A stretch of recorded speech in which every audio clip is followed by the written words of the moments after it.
নমস্কার, সবাই কেমন আছেন? আশা করছি সবাই খুব ভালো আছেন, আর আমিও খুব ভালো আছি। আমি পূজা, আবার চলে এলাম নতুন একটি ব্লগে।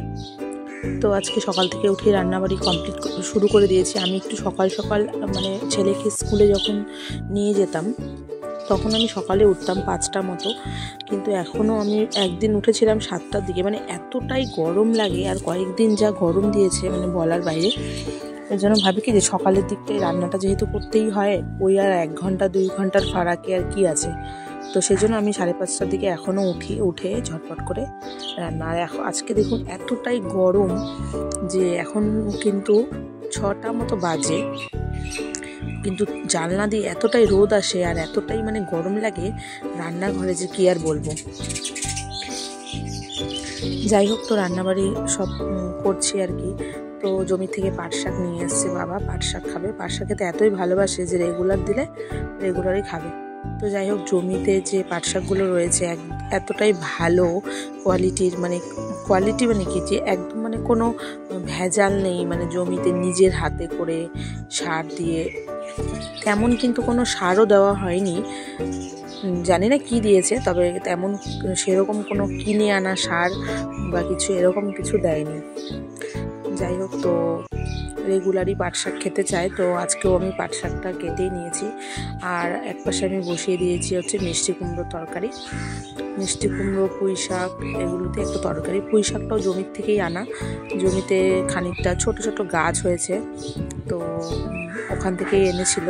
তো আমিও রান্না চাপিয়ে দিয়েছি। আর জানলাটা আমি একদিকে বন্ধ করে রেখেছি, কি প্রচণ্ড রোদ আসতে থাকে।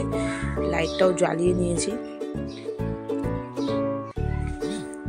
আমার চ্যানেলের বিভিন্ন রান্নার ভিডিওগুলো দেখতে আমার আরেকটি চ্যানেল রান্নাবাটি 02 ইউটিউবে যেটা আছে, সেখানে আপনারা ভিজিট করতে পারেন। এবং আমার রান্নার রেসিপিগুলো, যেগুলো একদমই সিম্পল এবং ঘরে থাকা সিম্পল জিনিসপত্র দিয়েই আমি রান্নাগুলো করি, তো আপনারা সেখানে ভিজিট করতে পারেন। আমি ডেসক্রিপশন বক্সে আমার লিঙ্ক দিয়ে দেবো, সেখান থেকে আপনারা চেক আউট করতে পারেন। তো আমি এখানে চিংড়ি মাছ ছিল কিছুটা, তো চিংড়ি মাছগুলো যেহেতু অনেকটা লম্বা লম্বা ছিল, সেজন্য আমি এমনিতেই আমার শ্বশুর আর শাশুড়ি পাট শাক তেমন বাড়িতে কেউ খায় না, আমার শ্বশুর আর শাশুড়িই খায়। তো মা আর বাবা যেহেতু খায়, তো ওরা চিংড়ি মাছ খায় না আবার, কিন্তু চিংড়ি মাছের ফ্লেভারটা আবার মানে মাছটা খায় না, যেহেতু দাঁতের সমস্যা আছে, তো সেই জন্য মাছটা খায় না। তো সেই জন্য হচ্ছে মানে ধরুন ওই 6-7টা মতন মাছ ছিল, একটু লম্বা লম্বা চিংড়ি, সেগুলো আমি কেটে কেটে দিয়েছি। তো ভাতটাও হয়ে গেছে। তো মারটা করতে গিয়েই আমার হাতে ফট করে একটু মার পড়ে গেছে, তো প্রচণ্ড জ্বালা করছিল আর কি। তো আমি একটু ঠান্ডা জল দিয়েছি। যাই হোক, পরে কিছু আর হয়নি, একটু লাল লাল হয়েছিল। আর বাবান এদিকে উঠে গেছে, ওর পাপাকে বললাম ব্রাশ করিয়ে দিতে ওকে। তো এদিকে ও মানে ওর বাবার সাথে ব্রাশ করলে এতটাই দুষ্টামি করে যে কি আর বলবো, প্রচণ্ড দুষ্টামি করতে থাকে ওর পাপার সাথে ব্রাশ করলে। আর আমার সাথে করলে তখন আর অতটা দুষ্টামি করে না, জানে পিঠে পড়বে দুমদুম। আর হচ্ছে আমি তারপরে একটু কাতল মাছ ছিল, তো কয়েকদিন ধরেই হচ্ছে মানে অনেক মশলা দিয়ে খাওয়া হচ্ছিল বলে, তো আজকে ভাবলাম যেহেতু প্রচণ্ড গরম, তো সেজন্য আমি ভাবলাম সিম্পলভাবে শুধু কালো জিরে দিয়ে যে একটা এমনি পাতলা ঝোল রান্না হয়, তো সেটাই ভেবেছি করব। তো আমি যে এখানে কাতল মাছের তরকারিটাও বসিয়ে দিয়েছি। আমি আবারও বলছি, আমার চ্যানেলের রান্নাগুলো যদি আপনাদের পছন্দ হয়ে থাকে, তাহলে সেগুলো আমার ফুল ভিডিওগুলো দেখতে আপনারা আমার আরেকটি চ্যানেলে চেক আউট করবেন। তো সমস্ত কাজ হয়েই গেছে, বাবানও ঘুম থেকে উঠে গেছে, তো ওর জন্য দুধটা একটু ছেঁকে আমি ঠান্ডা করতে দিচ্ছি। ছেঁকে দিলাম এই কারণেই যে ওর মুখে আবার সর পড়লে সেটা নিয়ে আবার প্রবলেম শুরু হয়ে যায়, তো সেজন্য সর খায় না, তো সেজন্য আর বাকি দুধটা দিয়ে আমি চা বানিয়ে নেব। আমি দুধ চা খেতে প্রচণ্ড ভালোবাসি। যারা যারা দুধ চা খেতে ভালোবাসেন, তারা অবশ্যই আমাকে কমেন্টে জানাবেন যে আপনারা লাল চা খেতে ভালোবাসেন না দুধ চা। আমি দুধ চা খেতেই ভালোবাসি, সবসময় দুধ চাই খাই। জানি দুধ চা খাওয়া ভালো না, তবুও জানি মোটা হয়ে যাচ্ছি, বেশি চা খাওয়াও ঠিক না, বেশি চিনি মিষ্টি দেওয়া এটাও খাওয়া ঠিক না, কিন্তু আমি সব কিছু জানি, হেলথের ব্যাপারে সব কিছু জানি, যে এটা খেলে আমার খারাপ হচ্ছে, এটা খেলে ভালো হচ্ছে, কিন্তু তবু আর কি করার আছে, কোনোটাতেই আমার মাইন্ড সেট হচ্ছে না, শুধু আমার মানে খাওয়ার দিকেই শুধু মন যাচ্ছে। যাই হোক, তো বাবানে যেহেতু কালকে পরের দিন আর কি রবিবারে বাবানে যেহেতু হচ্ছে আর্টের ক্লাস আছে, তো সেই জন্য আমি ওকে সকালে ঘুম থেকে উঠে এখনও কিছু খাইনি, এমনি একটু জল দিয়েছি। তো আমি বললাম যে তোমার যে আর্টের যা বাকি আছে সেগুলো তুমি করে নাও, আমি তোমার দুধটা ঠান্ডা হতে দিয়েছি, নিয়ে আসছি। আর ওর পাপা তো মানে ঘুম থেকে উঠে শুধু এই এটাই শুধু ওনার কাজ, মশারিটা তোলা। আর এতটাই গরম যে কি আর বলবো। তো ওকে আমি একটু দেখিয়ে দিচ্ছি কোন কালারটা কোথায় করবে।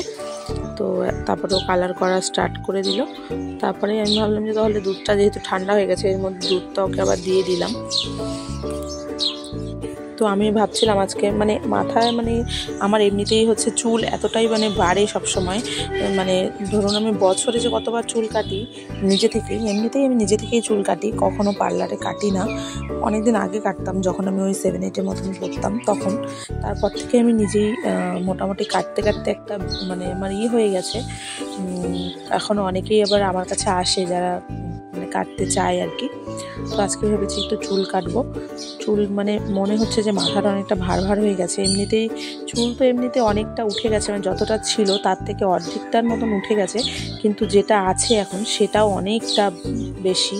সেজন্য আমার মনে হচ্ছিলো মাথাটা একটু ভার ভার হয়ে গেছে। তো ভাবলাম যে বাবানকে সকালের খাবার দুধটা দিয়ে তারপর 10টায় সবার খাওয়া কমপ্লিট হয়ে গেলে, সব কাজ শেষ হয়ে গেলে তারপর ভাবলাম একটু চুল কেটে নেব। তো যারা আমার বাড়ির আশেপাশে থাকে, যারা আমাকে মোটামুটি একটু চেনে, তারা জানে যে আমি চুল কেটে দেই, তো অনেকেই কাটতে আসে। আর এই যে এক বাবানের এক বাড়ির পাশের এক কাকু, তো বাবানকে খুবই ভালোবাসে আর প্রত্যেক দিন বাবানকে ডাকে, মানে বাবান ওনাকে আশীর্বাদ করবে, তারপরেই উনি বাইরে কাজে যাবে, মানে বাইরে বের হবে আর কি। তো প্রত্যেক দিনই উনি বাবানের মানে সামনে, আমাদের বাড়ির সামনে এসে বাবানকে ডাক দেয়, তো বাবান গিয়ে আশীর্বাদ করে, তারপরেই উনি আর কি কাজে বের হন। যাই হোক, বাবানকে এমনিতেও খুব ভালোবাসে। তো আমার ফাইনালি চুলটা কাটা হয়ে গেছে। অবশ্যই আমাকে কমেন্টে জানাবেন যে আমার চুল কাটাটা আপনাদের কেমন লেগেছে। জানি না আমি কি হয়েছে, কি কাট করেছি, আমি কিছুই বলতে পারবো না, তবে যেটা হয়েছে মোটামুটি ভালোই হয়েছে, পার্লারে যেমন আর কি কেটে দেয় তেমনই হয়েছে। তো আজকের মতো ভিডিওটি এখানেই। আশা করছি ভিডিওটি আপনাদের ভালো লেগেছে। ভালো লাগলে অবশ্যই আমাকে কমেন্টে জানাবেন এবং একটি লাইক করে দেবেন। দেখা হচ্ছে পরের একটি অন্য ভিডিওতে। ততক্ষণের জন্য সবাই সুস্থ থাকবেন, ভালো থাকবেন, সাবধানে থাকবেন।